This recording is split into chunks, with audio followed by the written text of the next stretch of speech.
Good evening साथियों। मैं कैमूर से संजय कुमार। साथियों, एक बहुत सब्जेक्ट अभी चर्चा में है। कई लोगों के फोन आ रहे हैं, कई लोगों को मैं जवाब दे रहा हूं। तो इसका एक निदान मुझे समझ में आया है। मेरी जो समझ में है, हमारे एक से एक बड़े विद्वान भाई हैं, वो भी निदान करेंगे। सरकार में कई आईएएस लगे हुए हैं, वो निदान आपको निकालेंगे। लेकिन मैं एक छोटा सिपाही हूं, एक छोटा सा शिक्षक बंधु हूं, तो मैं भी प्रयास करता हूं कि मैं भी तो दिमाग लगा सकता हूं। ऐसा नहीं है। मेरे कितने शिक्षक भाई हैं जो दिमाग नहीं लगाते थे, आज वो लोग दिमाग लगा रहे हैं और एक से एक खबर हमको भेज रहे हैं, और मैं यहां उसको उसका पूरा क्लियर कर रहा हूं। तो समझिए, कौन सीनियर कौन जूनियर बड़ी चर्चा का विषय है। विद्यालय अध्यापक सीनियर हैं, विशिष्ट जो बने हैं वो सीनियर हैं, या नियोजित शिक्षक जिनको आप कहें वो सीनियर है। आखिर सीनियर कौन होगा? लास्ट में तो सरकार निर्णय निकालेगी, लेकिन निर्णय ऐसे नहीं, हवा में नहीं निकल जाता है कि हवा में निर्णय निकाल दिए हो गया, कौन सीनियर कौन जूनियर किसी को बना दिए। ऐसा नहीं होता है, उसके नियम कानून है। तो हम उस नियम कानून में से एक, मेरी जो समझ में आ रहा है उस नियम को जरा देखिए तो कहां तक हम सही है। देखिए दोस्तों, पूर्व में राकेश सांडिल्य जी ने कुछ चीजें बता चुके हैं, लेकिन आपका ध्यान शायद न गया हो, तो मैं उन चीजों को स्पष्ट कर देता हूं और क्लियर कर देता हूं कि सीनियर कौन जूनियर कौन। देखिए बंधुओं, सिर्फ आप राज्यकर्मी कह दिए जाए कि आप राज्यकर्मी हैं, आप सीनियर नहीं हो जाते हैं। या मुझे कह दिया जाए कि मैं नियोजित हूं इसलिए जूनियर नहीं हो जाता हूं। कुछ नियम है, कुछ कानून है, उस कानूनों को समझिए। सरकार खुद पेच में फंसी हुई है कि कौन सीनियर कौन जूनियर क्या करे। अगर कुछ बोलती है, अगर नियोजित को सीनियर बना देती है, तो कई परीक्षा दे करके भी विशिष्ट भाई उसमें नहीं जाएंगे, पहले ही हड़क जाएंगे। अरे बाप रे बाप, यानी लाभ इनको मिलेगा। अगर उनको सीनियर बना देती है तो कानूनी पेच फंस जाएगा। निश्चित तौर पर समझिए, मामला सरकार दुविधा में दो गए माया मिले न राम, ये स्थिति बनी हुई है सरकार की। करे तो क्या करे सरकार, लेकिन मैं तो कर रहा हूं, मैं तो लगा हुआ हूं मेरे साथियों। देखिए, अपने अपने पक्ष रखने के लिए सभी लोग स्वच्छंद है, लेकिन नियम कानून को ध्यान में रखते हुए आंकड़े दीजिए, लेकिन आंकड़ों में कुछ सच्चाई होनी चाहिए। गलत आंकड़े मत पेश कर लीजिए कि हम खुश करने के लिए और विशिष्ट भाई को या नियोजित भाई को ऐसे गलत आंकड़े पेश कर दे जिसका कोई मतलब ही नहीं है। जैसे आजकल यूट्यूब पे थंबनेल लगा देते हैं, नियोजित शिक्षक कोर्ट से जीते, वेतन 9300 हुआ, विशिष्ट शिक्षक राज्यकर्मी, सरकार सारे लाभ उनको देगी, और धड़ाधड़ देखना शुरू कर देते हैं लोग चैनल को।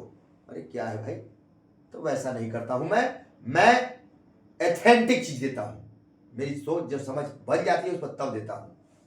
इसीलिए मेरा ये जो है बिहार राज्य नियोजित शिक्षक आज पूरे बिहार में मान्यता प्राप्त समूह हो गया है, जिसमें जल्दी गलत चीजें प्रसारित नहीं की जाती हैं। बाय द वे, अगर गलत हो भी जाता है तो उसका पटाक्षेप किया जाता है। देखिए साथियों, पहली चीज समझिए, रेमुनरेशन पारिश्रमिक, एक पारिश्रमिक हो गया, और दूसरा हो गया सैलरी स्केल पैमाना। स्केल का मतलब होता है पैमाना होता है, और ये सैलरी का मतलब वेतन होता है, या वेतनमान भी कह सकते हैं। सैलरी मतलब वेतन भी होता है और वेतनमान भी कहा जाता है, दोनों कहा जा सकता है। और स्केल पैमाना होता है, जो स्केल आप लोग नापते हैं ना दोस्तों, स्केल नहीं लिए हुए हैं, ये हम लोग 12 सेंटीमीटर का जो स्केल पकड़ते हैं, वो स्केलवा हम लोग लेते हैं और उससे नापते हैं कि यहां से यहां की दूरी कितनी सेंटीमीटर है, कितने इंच है। तो पैमाना यानी पहले से बना हुआ। पैमाना क्या होता है?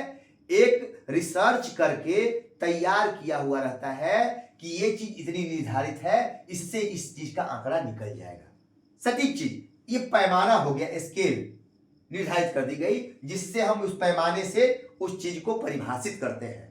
ये इसकी मान्यता होती है स्केल की। अब देखिए, स्केल की मान्यता होती है, ये प्रूफ हो गया। कि स्केल की मान्यता होती है। स्केल बहुत महत्वपूर्ण चीज है। एक क्लियर हो गया। सैलरी, तो हमारी सैलरी क्या है, वेतनमान क्या है, एक चीज ये हो गया। स्केल लेबल, स्केल लेबल यानी पैमाना का ये लेबल है, 1 2 3 4 5 6। ये 7वें वेतन में मेरे भाई, 7वें वेतन आयोग में देख रहे हैं, 7वें वेतन आयोग में ये देख लीजिए नजदीक से आप लोगों को, 1 2 3 4 5 6 लेबल दिया हुआ है। ठीक है, ये पैमाना एक लेबल दे दिया। क्या दिया भैया मेरे लेबल? पहले लेबल में क्या है आप समझिए इस चीज को। लेबल मान लीजिए दे दिया, पहले लेवल में 18,000 से 56,900, ये पहला लेवल है। 18,000 से 56,900 एक ही लेवल हो गया। ये 7वें वेतनमान में है दोस्तों। वैसे ही 2 में है 19,000 से है, ये है। 3 में 2,000 है, ठीक है, 3 में 2,000 है, ठीक। 4 में 2,400 है, ठीक है। यानी ये नहीं है दोस्तों कि ये 2,400 ये लेबल बना दिया गया तो हवा में बना दिया गया। ये पहले का ये ग्रेड पे जो है इसी पर लेबल निर्धारित किया गया है। 18,000 हो गया है, ये 19,000 पे है। ये क्या है 21,700 है, तीसरा 21,700 है, चौथा 25,500 है। ये तो ये बना हुआ है जो हम लोग का ग्रेड पेपर निर्धारित है, ग्रेड पेपर उसी पे निर्धारित, हवा में नहीं बना है। यानी स्केल पैमाना जो बना हुआ है पूर्व में भी 6वें वेतन आयोग में जो लेवल पैमाना बना हुआ था उसी को इंक्लूड करते हुए पैमाना बना, उसको पैमाना मानते हुए बनाया गया। ये नहीं कि इसके लिए एकदम हवा में उठा के बस लाके रख दिए, नहीं, ये पहले के जो वेतन आयोग है उनसे संबंधित ही है, उन चीजों को लाते हुए इसमें रखा गया। तो दोस्तों एक पैमाना के तहत आपको सैलरी मिलती है, स्केल मिलता है, वेतनमान मिलता है। एक पैमाने के तहत आपको वेतनमान मिलता है। ठीक है, क्लियर हो गया कि एक और उसमें स्केल लेवल कर दिया 1 2 3 4 5 6, एक फिक्स हो गया, इसमें परिवर्तन नहीं होगा। अब ये समझ लीजिए सबसे बड़ी चीज कि इसमें परिवर्तन नहीं होगा। ये 10 वर्षों के लिए फिक्स हो गई। जब 8वां वेतन या 7वां वेतन हो गया तो इसमें अब परिवर्तन नहीं होगा कि 18,000 को करके 25,000 कर दिया जाए। अब ये 10 साल बाद जब 9वां वेतन आएगा, 8वां वेतन आएगा तो इसमें परिवर्तन होगा। उससे पहले ये परिवर्तन जल्दी होता है? नहीं होता है। बीच में सरकार लाएगी उसके लिए अलग से, तब जाके इसमें कर, अन्यथा ये लेवल चेंज नहीं होता है, ये फिक्स हो गया। बात समझ लीजिए, ये आपका सैलरी होता है, लेवल हो गया, ये चेंज नहीं होगा मेरे दोस्तों। और हम लोग कहीं ना कहीं इससे नियोजित जुड़े हुए हैं, लेवल से। बात समझिए, स्केल सैलरी से जुड़े हुए हैं, पैमाना से हम लोग जुड़े हुए हैं पूर्व में ही। सरकार हम लोगों को अनुशंसित वेतन 5200 से 20,200 पहले ही सर्विस बुक में हम लोग लिखा हुआ है, जो कि राज्य कर्मी का होता है। मैं बार बार कह रहा हूं, लेकिन यहीं पर आप विद्यालय अध्यापक और विशिष्ट शिक्षक, ये दोनों लोगों को पारिश्रमिक रेमुनेशन मिलता है दोस्तों, पारिश्रमिक मिलता है। अंतर यही फंस जा रहा है। इन लोगों का चेंज हो सकता है क्योंकि ये लोग इसमें नहीं आते हैं, कहीं दूर दूर तक इनका छुआई नहीं है। ये राज्य सरकार का जो ये पे का स्केल का पैमाना बना हुआ है, या 4थे 5वें 6वें कहीं वेतन में ये लोग सम्मिलित नहीं है। इन लोग का कहीं भी अटैच आप नहीं कर सकते हैं। जबकि हमारे सर्विस बुक में हम लोग अनुशंसित वेतन पा रहे हैं, वर्षों से, ये 15 से ही चला आ रहा है। इस चीज को सरकार नहीं कर सकती है। अब पेच कहां फंस रहा है कि अब पारिश्रमिक सीनियर होगा कि वेतन सीनियर, सैलरी सीनियर होगा। तो बंधुओं, मैं आपसे पहले ही कहा कि सैलरी स्थायी होती है, ये स्थायी होता है। वेतन स्थायी हो जाता है, पैमाना के अनुसार बनता है, इसमें परिवर्तन नहीं होता है। इसमें परिवर्तन एक समय निर्धारित होता है, उसी समय आप परिवर्तन कर सकते हैं सैलरी में, ये समझिएगा बात को। इसमें तो कभी भी आप लोग जानते हैं स्थायी चीजों का मान ज्यादा होता है, क्योंकि उसका जगह है। आप ये नहीं कि आज ये है कल वो चेंज कर दिए, ऐसा नहीं होता है। स्थायी चीजें हमेशा भारी होती हैं, जैसे 9300 है वो स्केल आता है उसमें है, तो उसका ये नहीं कि चेंज हो गया तो बीच में भी घुसा देंगे, ऐसा नहीं होता है, ठीक है। तो ये समझने की बात है, ये चीज स्थायी चीज है और ये पारिश्रमिक अस्थायी होता है। इसमें सरकार कभी भी चेंजिंग कर सकती है। वेतन आयोग 8वां वेतन आयोग 7वां वेतन आयोग है, 7वें वेतन आयोग, ये नहीं कि झट से इसमें चेंजिंग कर दे, बार बार चेंजिंग कर दे, लेकिन इसमें कई बार चेंजिंग किया जा सकता है, कभी भी चेंजिंग किया जा सकता है, इसलिए कि अस्थायी नहीं है, पारिश्रमिक है। आपको आज 200 मिल रहा है तो कल 400 किया जा सकता है, 600 किया जा सकता है, या 300 या 200 या 100 किया जा सकता है। इसमें चेंजिंग की जा सकती है, इसमें चेंजिंग नहीं की जा सकती है। ये स्थायी चीज बन जाता है।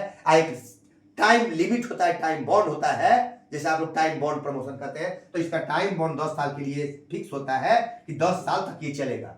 एक पैमाना हो गया है, इस पैमाने के तहत ये सैलरी हो गई और ये 10 साल तक चलेगी, लेकिन इसका कोई पैमाना नहीं है, ये बना दिया गया, सरकार ने बना दिया, इसमें कभी भी चेंजिंग कर सकती है। तो नियोजित जो है सैलरी में आते हैं, ये स्थायी पैमाने में आते हैं, जो वर्षों से चला आ रहा है, और 15 में जब सरकार ने जोड़ा तो स्थायी वाले में आपको जोड़ा था 5200 के पे बैंड में जोड़ा था, 5200 के वेतनमान में जोड़ा था आपको, न कि रेमुनेजेशन यानी पारिश्रमिक में जोड़ा था। आपको अस्थायी नहीं किया था सरकार ने, स्थायी वेतन की दिया था आपको, बस यही अंतर समझिए। तो क्या स्थायी सीनियर होगा या अस्थायी? जवाब आप देंगे। नियोजित स्थायी है और ये अस्थायी सैलरी में आते हैं। नियोजित स्थायी सैलरी में आते हैं और विद्यालय अध्यापक और विशिष्ट शिक्षक अस्थायी सैलरी में आते हैं। तो स्थायी सीनियर होगा कि अस्थायी? क्या आप जवाब नहीं दे सकते हैं? दे सकते हैं। हमेशा स्थायी सीनियर होता है, अस्थायी जूनियर होता है। जब आपकी सैलरी ही स्थायी नहीं है, पारिश्रमिक है ये, और इसमें कभी भी चेंजिंग हो सकता है, इसमें हमेशा चेंजिंग नहीं होगा। इसका एक टाइम है, एक पैमाने के तहत ये तैयार किया जाता है, एक पैमाना इसका बनता है तब ये तैयार होता है, और इसके लिए पैमाना नहीं बनाया गया है। ये बस सरकार ने फिक्स कर दिया 25,000। ये आपके राज्य कर्मी के वेतन के में कहीं भी इसका आंकड़ा नहीं आएगा। 25,000 28,000 कहीं आप खोज लीजिएगा, नहीं मिलेगा, लेकिन हम लोग उससे जुड़े हुए हैं, ये ध्यान रखिएगा। हम लोगों का प्रमोशन होगा तो बैक डेट से होगा, उसमें 2400 4200 का जिक्र है और उसी के तहत होगा हमारा प्रमोशन, ये जान लीजिए। तो हम हुए सीनियर या ये हुए सीनियर, आप आंकड़ा लगा सकते हैं। हमारी समझ से नियोजित सीनियर होंगे, मेरा मुहर है। अब सरकार दलील दे, थेथरोलॉजी जिसको कहते हैं, थेथरोलॉजी से सरकार अब इसको बदले, हमको दिखाए, हम चलेंगे कोर्ट, हमारा न्यायालय में न्याय होगा। घबराने की बात नहीं है, हम लड़ेंगे। लड़ाई मेरा जन्मसिद्ध अधिकार है, उसको छीन नहीं सकते हैं। जब तक न्यायालय है, हम दम आपका पीछा नहीं छोड़ने वाले हैं, ये जान लीजिए। हम किसी सरकार का पीछा नहीं छोड़ेंगे, क्योंकि सरकार को मैं जानता हूं, सरकार ये शिक्षक विरोधी है। 1 रुपया बिना लड़े आज तक किसी को दी नहीं है। अगर मेरे विद्यालय अध्यापक के भाई हैं, बीपीएससी का परीक्षा देकर आए हैं, तो उनके साथ क्या किया है सरकार ने न्याय? उनके ऊपर लेबल लगा है बीपीएससी। वेतन कौन सा है, जरा विचार तो करें। नियोजित में वेतन अधिक पा रहे थे, उसमें जाके वेतन ही कम हो गया, वो कैसा बीपीएससी है? वैसे बीपीएससी को उठा के फेंक दो टोकरी में। किस काम का वो बीपीएससी? नाम बीपीएससी का और काम लोकल ग्रेड का। विशिष्ट परीक्षा देके, विशिष्ट की परीक्षा, एक तरफ मामूली परीक्षा, दूसरी तरफ वही कहते हैं कि वो ब्लैक लिस्टेड कंपनी हो गई। अरे बारे भाई बा। और एक तरफ कह रहे हैं कि ये सीनियर होंगे जूनियर, अभी भी वही बात है। अरे हम नियोजित हैं, स्थायी स्केल में है मेरे भाई, ये विचार कीजिए ना आप। चलेगी लड़ाई, लेकिन मैं जो आंकड़ा दे रहा हूं गलत आंकड़े नहीं, मेरे कागज के अनुसार मैं बात करता हूं। तो मेरे जितने भाई हैं इस चीज को, चाहे पीपीएससी हो, विशिष्ट हो या नियोजित हो, मेरी बातों को देखें, सुने, समझें, चर्चा करें, हमसे नाराज ना हो। सभी लोग मेरे भाई हैं। मैं कहता हूं कि मैं किसी का नुकसान किसी शिक्षक भाई का नहीं करूंगा, ये विश्वस्त रहिए। मैं चर्चा इसलिए करता हूं कि सरकार की आंख और नींद खुले, और जो सभी शिक्षकों को ठगने का काम कर रही है, चाहे वो 9300 के वेतनमान वाले हो, चाहे कोई भी हो, सबको ठगती है।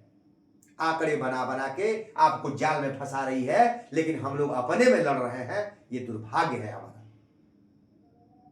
ये समझिए इस खेल को। तो आंकड़े हम इसीलिए सरकार बेचैन है कि करे तो क्या करे, किसको सीनियर बनाए। कभी कुछ लेटर निकलता है, कभी कुछ लेटर निकलता है। कल डीपीओ निकालेंगे सीनियर होगा, विशिष्ट वाले सीनियर हो गए, फिर कैंसिल किए कि नहीं भैया अभी रुक जाओ। आप देख रहे हैं तमाशा, ये सरकार तमाशा बना के रख दी है, खुद का तमाशा।